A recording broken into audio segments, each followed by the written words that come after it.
All right, welcome back to another episode of the In Between Overs podcast. We're your host of today's play. I'm Taran.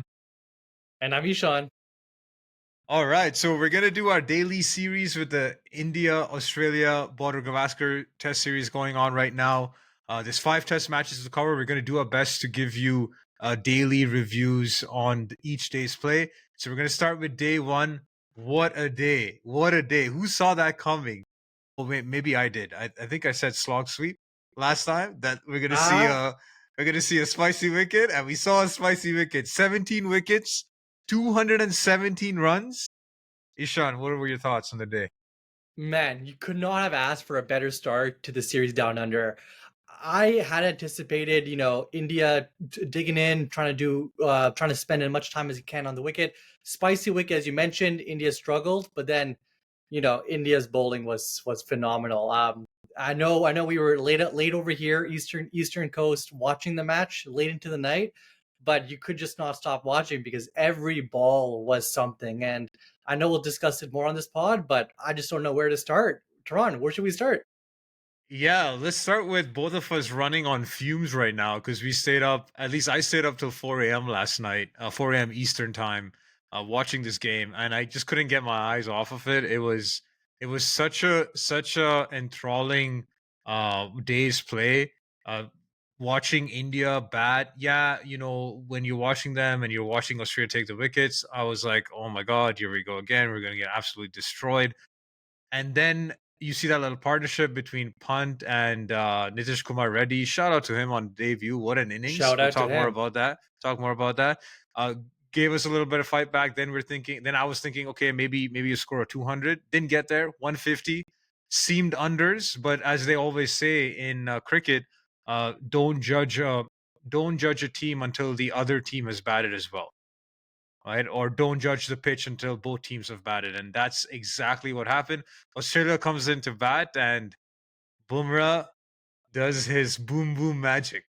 Masterclass, masterclass. And I know you and I were discussing last night. I'd also thought, a score of 200 would have put India in a good position. And when, they're at 150, it did seem a little under par, but I think it was maybe just past midnight on our side. And I just wanted to see the opening spell to see, could India grab a few wickets early on, and that's what they did. But I guess we can quickly start off with India's batting.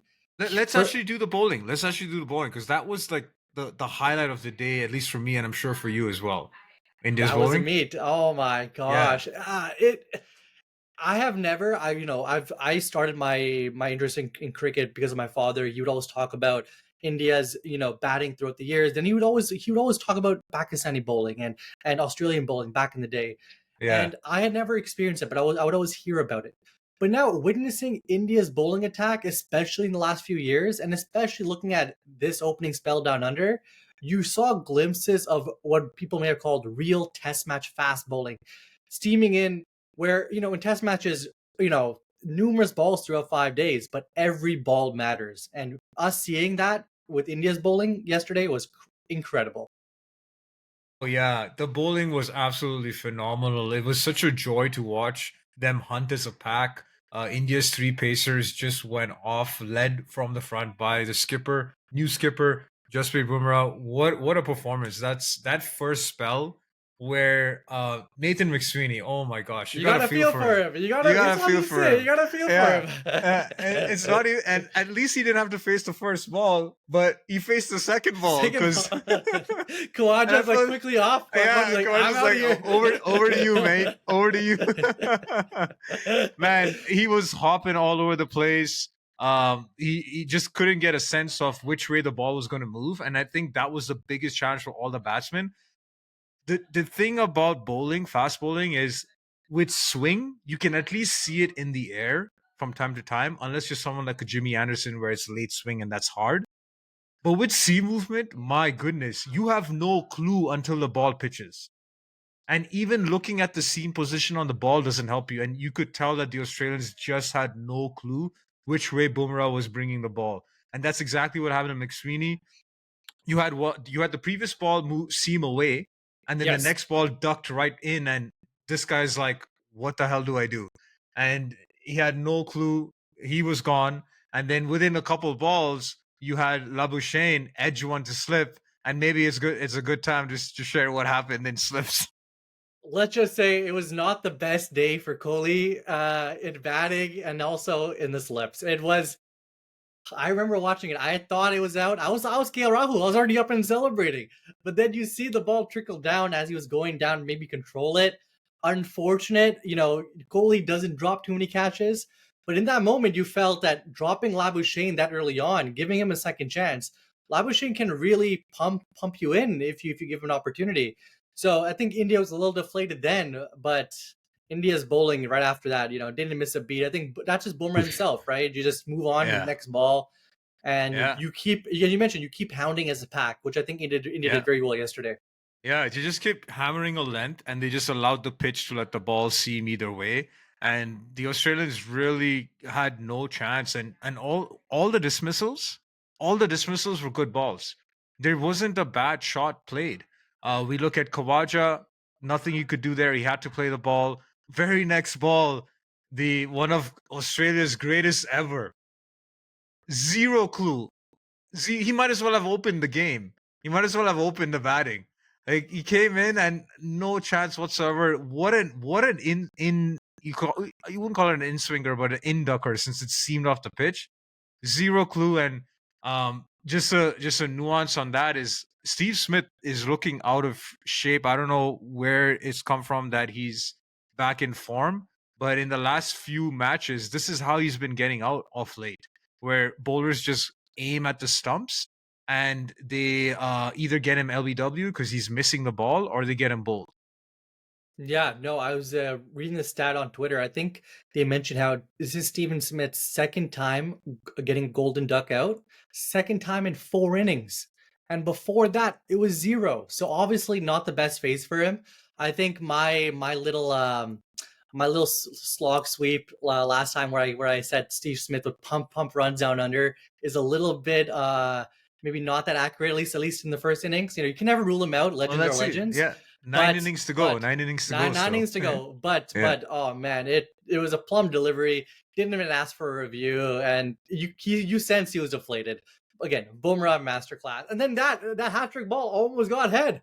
If you Oh saw that as yeah. well, yeah, Oh yeah. The hat trick ball too. Like except for that inside edge, like he was a goner too. That he was was goner. plum. And He that was was plum. plum. So it was magnificent, magnificent from Bumrah. And I feel like that energy then went over to the other bowlers. Siraj's first spell was good. It wasn't exceptional. It was a good spell. It was tight. He didn't leak runs like he does sometimes. But then you had the debutant, Nitish, not Nitish Rana. I'm like Ravi Shastri said that too. Harshit Rana. Harshit Rana came into bowl, and man, he's a big boy. He's a big boy. Yeah, he's a big boy and he brings that aggression as well. Yeah, Jaffer of a ball for Travis Head, and his celebration was unlike anything you've seen recently. Really in the air. Bumrah yeah, sometimes muted. aggression. Yeah. You get that typical aggression from Siraj, even if it's not Boomerang, out. But Boomerang's got the the, signature like the signature like oh I guess he's like, out. no, but here's the thing. That's what the batter should say. Like, what should I do to that? What should I do? That's what the batter should say, right? yeah. Harshit's got a classic like fast bowlers celebration, like Yeah. aggression, pumping the pumping the air, stuff that you see with the Australian bowlers like Brett Lee, Dale Steyn. Yes. Right, so it's nice to see an Indian bowler doing that for sure. Yeah, but Siraj is no. kind of like that too. Siraj is kind of like that as well. Yeah, so no, I was very happy with Siraj's demeanor. I think he was aggressive throughout the whole day. You saw a little bit with Labuschagne in the middle when Labuschagne hit the ball with his bat the second time on the ground, and that's just Siraj. I think that's what helps his bowling. I think when his tail is up, when he's a little more aggressive, is when he does well. And then he got that wicket off for was it Mitchell Marsh, I think. Uh, who was it? Yeah, Siraj. I forget who he got out. Let me just bring up the scorecard here. Um, it was Yeah, one Mitchell of them. Marsh. Mitchell Marsh Yeah, and okay, it was Labuschagne both. Yeah, yeah. So nice. two big wickets. Labuschagne, he was really Yeah, digging in there, not really taking the yeah, scoreboard, but he was really, absorbing the pressure, or at least trying to. So great wicket for Siraj on that end. And then, Mitchell Marsh, when it's his day, he can really pump you for yeah, runs. So glad that yeah. Siraj was able to get him out. And I think overall, India was able to get wickets very regularly, which helped them throughout this entire innings. Yeah, absolutely, absolutely. Fantastic bowling performance so far by India, and can't wait for day two on that. Now let's go to the batting. So earlier in the day, India won the toss, and people were talking about this too, where Bumrah had no hesitation in batting first. What were your thoughts on that? Were you surprised by India batting first on what seemed like a spicy wicket? See, initially I was because that's sort of been the discourse around the wicket, and then following some of the discourse online, the groundsman had actually proclaimed, I think it was yesterday or the day before that, the first day would have been the best day to bat. I think perhaps India just wanted to to pump that as much as they could. And but apart from that, Australia bowled how Australia bowled. You didn't expect them to bowl anything else. They're great all over, with the 250 wickets each in test matches. Like, they are incredible. So I think India maybe didn't bat as much as didn't bat as well as they could have, but the Australia bowling was as good as expected in my eyes. Yeah, the Australians were as relentless as the Indians. You could say maybe the Indian bowlers did better given the state of the match right now, but it's not that Australia bowled badly. I mean, you just got a good batting lineup out for 150, nothing to sneeze at, and the bowling was pretty tight. I would say Pat Cummins surprised me a bit. He wasn't as tight as he usually is. I'm looking at the score. He gave away 67 runs in 15 overs at an economy of 4, which is something you associate with Mitchell Stark. Whereas Mitchell Stark, 11 overs, 3 maidens, 14 runs, economy of 1.272 wickets. Generally, he's the sprayer because he's usually the one that hunts wickets. And he was accurate and he was tough to play. No, no, for sure, for sure. Jaswal's first time on Down Under, can't really blame him too much. Maybe he shouldn't have gone for that, but it's Stark at the end of the day. But to your point, though, on Cummins, I think perhaps when Cummins came in or when he was bowling, India was maybe a little more settled in. And I think, and at least in my eyes, I think the way to bat the first day was to be, a little bit on the aggressive end, which Pant and Reddy were. But again, we always have to give some credit to KL Rahul as well for absorbing some of that pressure early on. I think he batted exceptionally. I know there's some controversy around his wicket, but I wanted KL Rahul to bat exactly like that, and he did that exactly. But yeah, KL Rahul reminded me of Pujara. And I think Ravi Shastri was on comp saying as well, like who's going to be that rock for India. And I think KL Rahul has every capability of doing it, and he showed it. His, the thing about the beauty of Test matches is it's not always about stroke play. It's also about defense. And 100%. the way he was defending the ball was beautiful to watch. Right underneath the eyes, let the ball come onto the bat, playing with soft hands because you had balls going through slips, but there was no chance of it being caught because he was playing it so late with soft hands that the ball was on the ground most of the time. And it was really a masterclass on opening and seeing off the new ball because he lasted a couple hours. And couple hours means he got through. When did he get out? He got out in the 22nd over. So he survived the new ball really well, and he really showed how to play on that wicket, to absorb the pressure, play late, play under the eyes. And whenever there was a couple bad balls, man, those drives look good too. Yeah, and if you notice as well, he was leaving basically everything on fifth to sixth stump. Just Yeah, not touching he it, wasn't not really. chasing. He wasn't chasing, right? And Unless it was fully over pitched, then he was going after it. Yeah. exactly, exactly. And I think if you look at the numbers, I believe 9 out of the 10 wickets for India were basically catches behind the stumps. It was either a slip catch or a catch from Carey, who did exceptionally well yesterday from a wicketkeeping perspective. But a lot of the wickets were those nicks or edges. So KL Rahul really sort of just didn't want to succumb to that, which I think worked well for him. Played close to his body, and to your point, anything full, he just drove it very well, very nicely. Yeah, absolutely. And speaking of the dismissals, the mode of dismissals, I'm glad you brought that up. Lots of catches, and this is something that I observed. Again, I watch cricket as a fan, right? I'm not going to claim that I'm a test player or a professional or anything.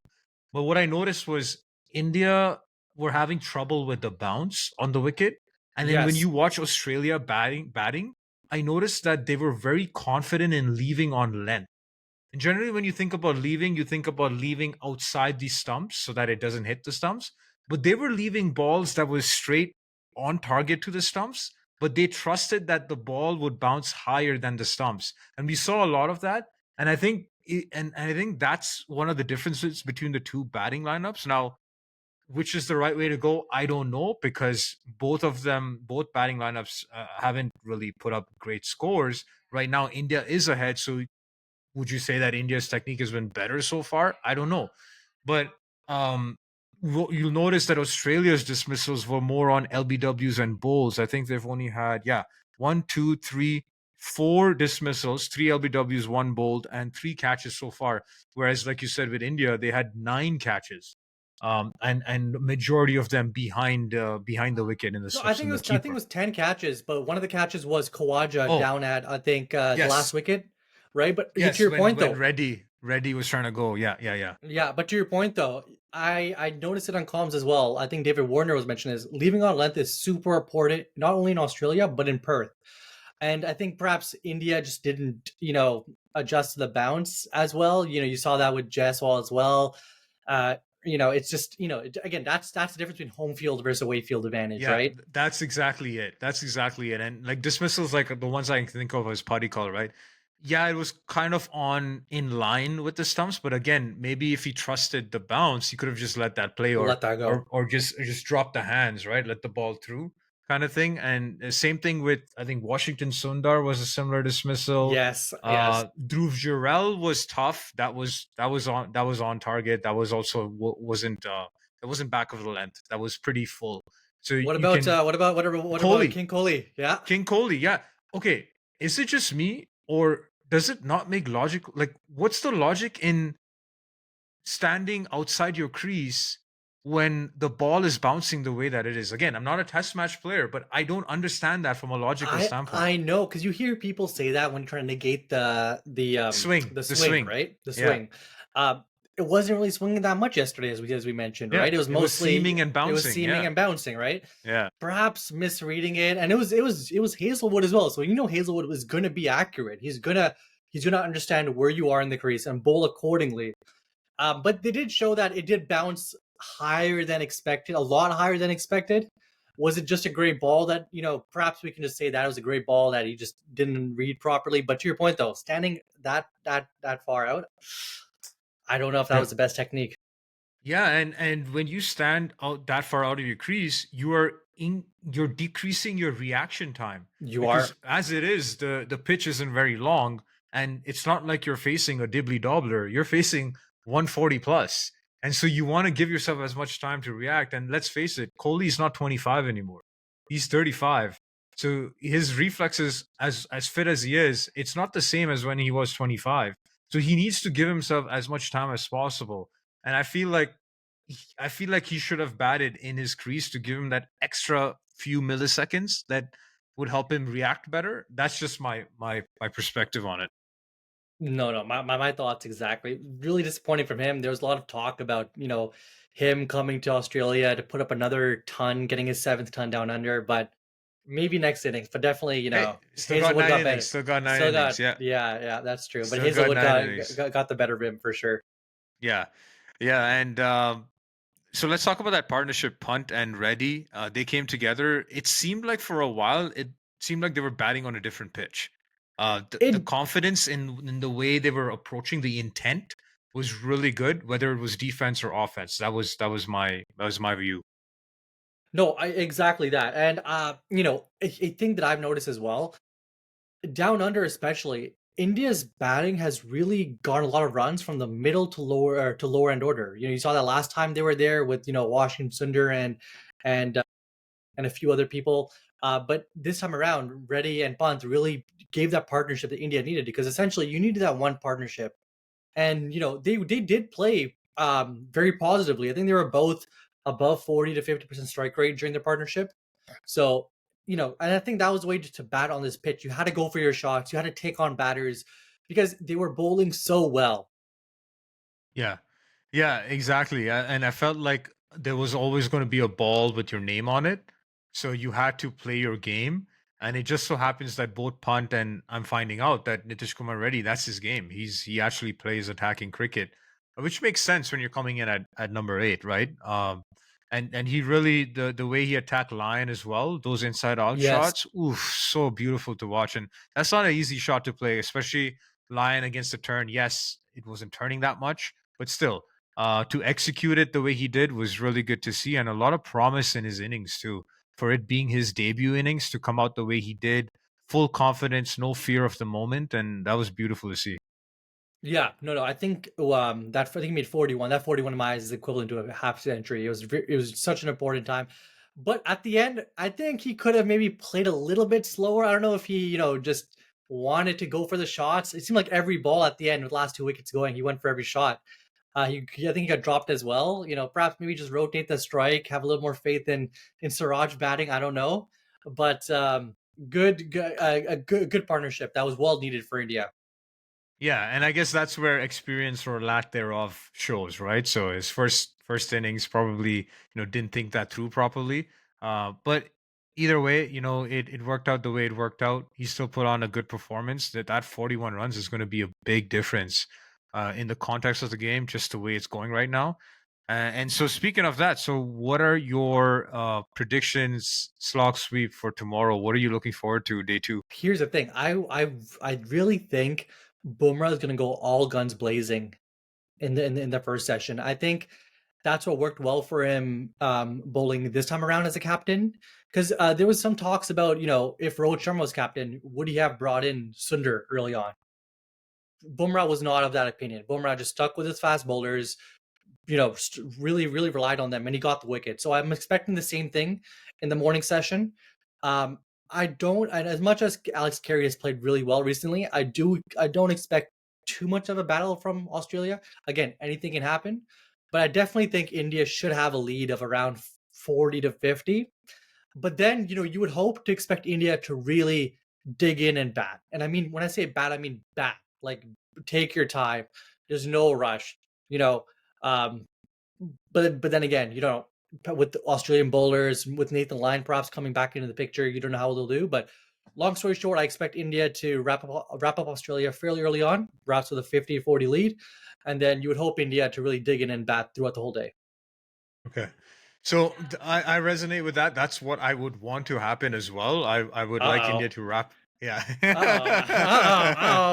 Here it I comes. would like India to wrap it up. But I am fearful of Australia's lower order. Mitchell Stark and Nathan Lyon is just a thorn with the bat. He looks so ugly when he bats, but he puts up those ugly runs, and it always makes a difference to the score or the game. And he's that character too. So I just hope India is able to wrap it up quickly. And yeah, a lead of even 30, I think 30 or 40 would be great on this wicket.